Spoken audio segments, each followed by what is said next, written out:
Assalamualaikum warahmatullahi wabarakatuh dan salam sejahtera. Aku Soleh Daim aka Sol dan aku ulas buku untuk korang.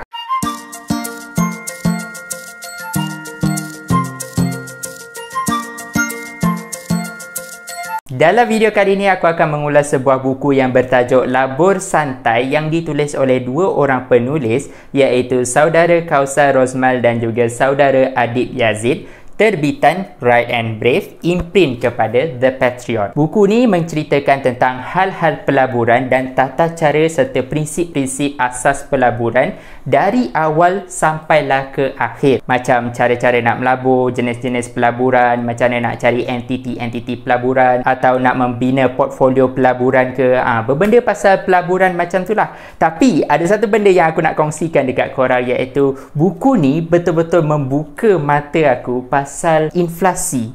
Ya, inflasi. Okey, sebab apa? Dari aku kecil sampailah aku ke dewasa, aku banyak kali dengar berbenda yang buruk pasal inflasi. Inflasi naik lah, inflasi itulah, inflasi inilah. Dan berbenda macam tu menyebabkan aku ada pandangan yang buruk terhadap inflasi. Aku macam, bila inflasi je jahat. Rupa-rupanya tak macam tu juga. Sebab bila aku baca buku ni lah baru aku dapat tahu yang inflasi ni sebenarnya tak kurang pentingnya juga dalam hidup kita. Okey, aku ceritakan sebab korang kenapa Tapi kejap sebelum kita pergi kepada kenapa inflasi ni penting juga dalam hidup kita, mari kita pergi ke definisi inflasi ni terlebih dahulu. Okey, inflasi bermaksud meningkatnya harga barang atau berkurangnya kuantiti barang. Dia salah satulah. Okey, aku bagi contoh. Katakanlah 20 tahun dahulu kita ada RM10. Dengan RM10 kita boleh beli 5 bungkus keropok. Ingat 5 bungkus keropok. Kemudian 20 tahun kemudian iaitu hari ini, dengan nilai RM10 kita boleh beli 3 bungkus keropok. Perasan tak? 20 tahun tadi 5 bungkus, sekarang 3 keropok. Itulah namanya inflasi. Ataupun mungkin RM10 5 bungkus keropok juga, tapi setiap keropok ni dah berkurangan inti dia. Contohlah 20 tahun dahulu satu bungkus keropok ni 200 gram contoh tapi hari ini setiap satu ni 150 gram. Nampak tak? Dia berkurangan.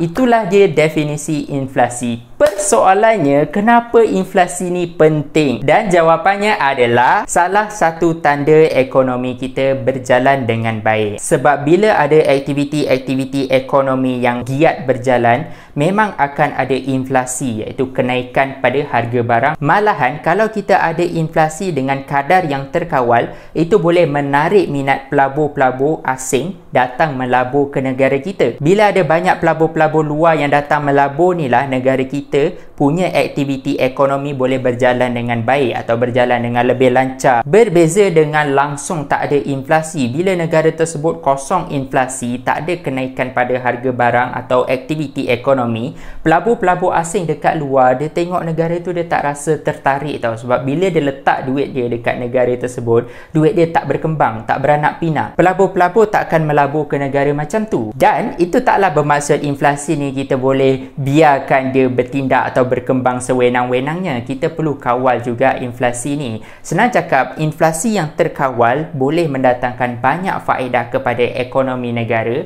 tetapi kalau inflasi tersebut di luar kawalan, dia akan merosakkan negara tersebut. Okey, aku macam lebih kepada bagi analogi api lah. Aku lebih suka tengok inflasi sebagai api. Sebab api yang kita kawal, dia boleh hasilkan bermacam-macam masakan dan mendatangkan banyak manfaat untuk kita manusia tau. Tapi kalau api tersebut terlalu marak menjulang, dia boleh menjilat atau bakar hangus satu rumah atau satu dapur tu. Kan dah rugi beribu-ribu dah dekat situ. Macam itulah juga dengan inflasi. Sebab ada negara yang tak dapat mengawal inflasi dengan baik, contoh Venezuela, dia jadi hyperinflation lah orang panggil. Disebabkan itu memang orang semua sampai lari keluar negara, orang tak dapat nak jalankan aktiviti ekonomi, tak dapat nak berjual beli dengan baik sebab hyperinflasi. Tapi satu persoalan dekat sini lah, apa kaitan inflasi dengan pelaburan? Kenapa buku ni, nama tajuk buku ni Labur Santai, tiba-tiba cerita pasal inflasi? Okey, senang cakap, inflasi ini perlu ada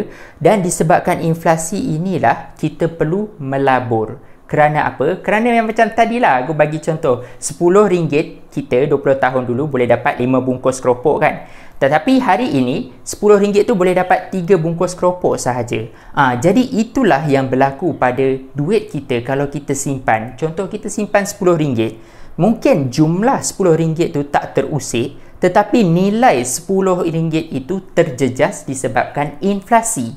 Kita tak dapat nak beli banyak barang macam dulu-dulu dengan nilai yang sama. Maka disebabkan itulah buku ini sangat menyarankan kita perlu melabur. Itulah sebabnya korang kena baca buku ni, sebab dia tunjuk kat korang cara-cara yang komprehensif dari awal sampai ke akhir, macam mana kita nak membina portfolio pelaburan kita sendiri, macam mana kita nak cari entiti-entiti pelaburan dan juga memilih jenis-jenis pelaburan yang sesuai dengan personality diri kita. Sebab itulah korang kena baca tau geng buku ni. Buku ni memang bermanfaat. Dari segi ayat dan penjelasan, buku ni memang menggunakan bahasa-bahasa yang santai dan mudah untuk kita fahami bila kita baca. Dan satu perkara yang menarik lagi adalah buku ni turut memberikan kita ilustrasi-ilustrasi menarik. Sebab bila ilustrasi dia kita tengok kan, kita mungkin akan rasa lebih terhibur ataupun kita lebih mudah faham nampak macam mana konsep-konsep tu bila dilukis. Oleh yang demikian, bacalah buku ni sebab buku ni boleh ajar kita banyak pasal cara-cara nak melabur,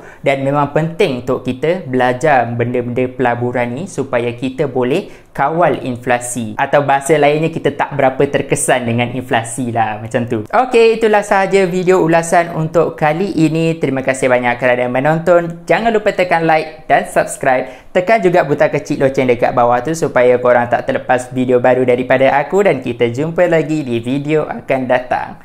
Ciao.